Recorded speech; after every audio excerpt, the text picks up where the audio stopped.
तो चलिए आज के सेशन को स्टार्ट करते हैं। और आज के सेशन में आप सभी लोग पहले ही देख चुके होंगे क्या हम लोगों का आज के टॉपिक में चलेंगे। तो बिहार बोर्ड जो भी क्लास 10th पास किए हैं उन सभी स्टूडेंट के लिए 11th का बैच जो है स्टार्टेड होने वाला है।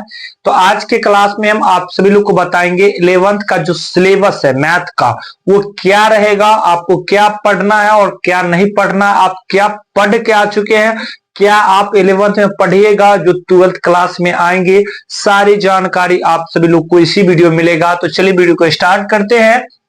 तो जो भी बिहार बोर्ड के स्टूडेंट होंगे तभी आप लोग 10th पढ़े होंगे और आप लोग एंट्री कर गए होंगे कहाँ, 11th क्लास में एंट्री कर चुके होंगे आप सभी लोग। तो हम लोग यहाँ पे मैथ की तैयारी कैसे करेंगे, तो आप सभी लोग यहाँ पे अच्छी तरीके से मैथ की तैयारी कर सकते हैं। तो चलिए स्टार्ट करते हैं।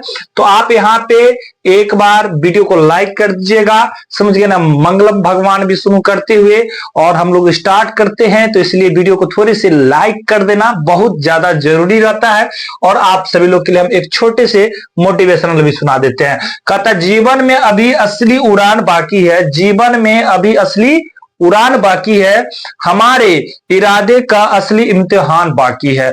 अभी तो नापी है हमने थोड़ी मुट्ठी भर जमीन, अभी तो नापने के लिए पूरा आसमान बाकी है। समझ गए ना। तो शायरी भी छोटे छोटे आप लोग के लिए हम सुनाते रहेंगे और आप भी मोटिवेट होते रहिएगा और अच्छे तरीके से पढ़ते रहिएगा। वेलकम टू गणित की जादुई दुनिया में। तो मैथ जो है, मैथ की जादुई दुनिया, गणित की जादुई दुनिया में हम लोग का स्वागत है। और आप सभी लोग जानिएगा मैथ की जादुई दुनिया के बारे में।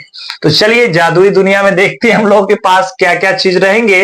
तो पहला हमारे सपने रहते हैं, जैसे ही हम 11th में स्टार्टेड होते हैं तो हम लोग 10th पास करके आ चुके रहते हैं, अच्छे स्कोर भी रहते हैं। हमारा अगर कभी स्कोर घट जाता है तो हमारा सोच रहता है कि हम लोग कम से कम 11th और 12th को अच्छे से पढ़े और जब 12th का एग्जाम दे तो 450 नंबर या बिहार टॉपर में हमारा नाम आवे। तो हमारा जो मकसद है, हमें बोर्ड में जो है शुरुआत यहीं से करना है 450 नंबर लाने के लिए। तो 11th क्लास से ही शुरुआत होती है, इसलिए आप सभी लोगों को यहाँ पे 11th क्लास में जम के तैयारी करना पड़ेगा, जो 12th क्लास में आपका रिजल्ट बड़े शानदार और मजेदार होगा। चलिए यहाँ पे 11th का मैथ क्यों जरूरी है ये भी जान लीजिए। देखिए 11th का मैथ अगर नहीं पढ़ते हैं तो 12th के मैथ को समझने में क्या होंगे, आप खुद समझदार है, परेशानी होगी, समझिए ना। इसलिए 11th के मैथ को पढ़ना बहुत जरूरी है, तभी आपका 12th का जो मैथ होगा बहुत ही शानदार और जानदार हो जाएगा। ठीक है। तो चलिए प्रश्नवाचक चिन्ह का भी प्रश्न ये मिल गया होगा कि क्या है इसका नहीं है। अब देखो भाई मैथ में है ना कौन सी किताब लेनी चाहिए और कौन सी किताब नहीं लेनी चाहिए।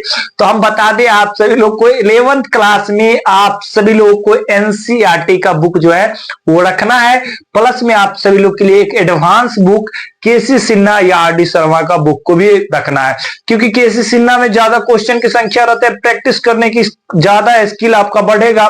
इसलिए आप साइड बुक में एक केसी सिन्हा और एनसीईआरटी तो आपको रखना ही है, प्लस में केसी सिन्हा को भी रख लीजिएगा। ठीक है। चलिए आगे बढ़ते हैं।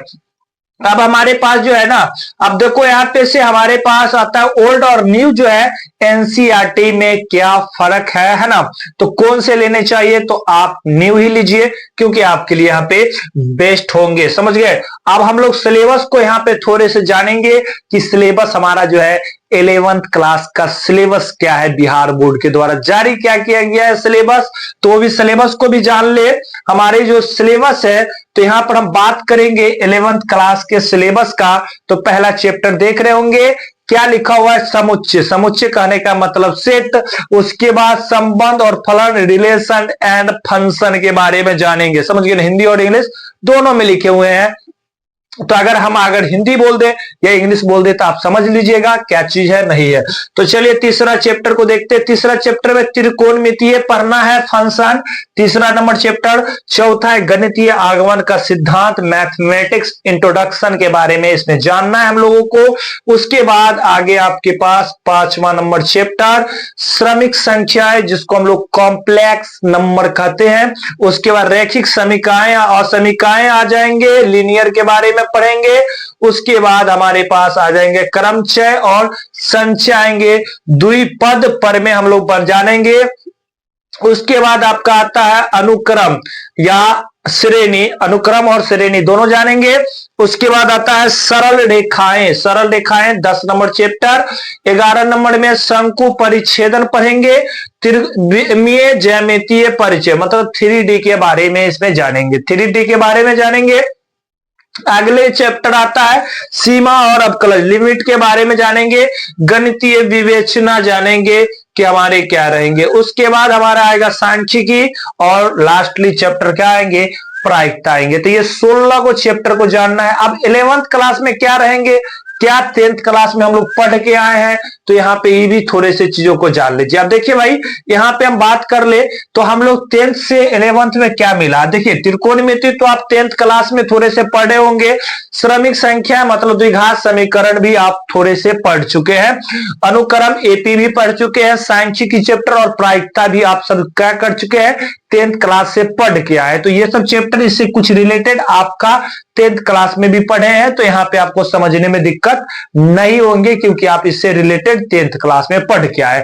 जब आप 11th क्लास में पढ़िएगा तो जब 11th से आप 12th में एंट्री करिएगा तो आपके कौन कौन से चैप्टर जरूरत पड़ेगा, तो संबंध एवं फलन, रिलेशन फंक्शन, त्रिकोणमितीय फलन है ना, इनवर्स ट्रिगोनोमेट्री फंक्शन आएंगे। त्रिविमीय ज्यामितीय का परिचय 3D के बारे में जानिएगा। सीमा और अवकलज आएंगे, लिमिटर के बारे में जो पढ़िएगा 11th क्लास में वो 12th में भी आएंगे। उसके बाद प्रोबेबिलिटी, प्रायिकता चैप्टर भी आएंगे आपके 12th क्लास में। इसलिए जो 11th में ये सब चीज पढ़िएगा तो 12th में आपके लिए जरूरी पड़ेगा। अब यहाँ पे एक लाइन है, चलते चलते है ना वही ऊंचाइयां छूते हैं जो पढ़ाई में झुकते नहीं। इसलिए चलते चलते वही है ना ऊंचाई को पार करते जो झुकते नहीं या रुकते नहीं है। इसलिए चलते रहिए, रुकना नहीं है और आगे आप मेहनत कीजिएगा तो आपका रिजल्ट बहुत ही शानदार और जानदार होंगे। आप सभी लोग को आज का वीडियो कैसा लगा कमेंट बॉक्स में अपनी राय देना भूलिएगा नहीं। वीडियो को लाइक और शेयर करना भी नहीं भूलिएगा।